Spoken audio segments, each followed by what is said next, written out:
आज आपण तयार करायला घेतलेला नाचणीचा ढासला।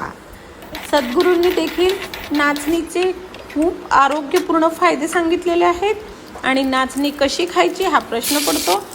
बघा, मी तुम्हाला नाचणीचे खूप चांगल्या रेसिपीज सांगते। यापूर्वी मी तुम्हाला नाचणीची आंबील सांगितलेली होती।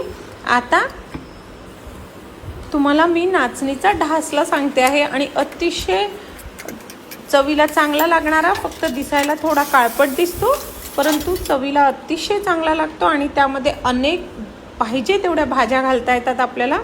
आणि अशा प्रकारे आपण नाचणीचा ढासला तयार करू शकतो। फक्त एकच गोष्ट लक्षात ठेवा की नाचणी थोडी पहिल्यांदा भाजून घ्या, मग त्याला मिक्सरमधून रवाळ काढा आणि मग आपण जसा उपमा करतो सर्व भाज्या घालून तसाच नाचणीचा ढासला तयार करा आणि गरम खायला घ्या।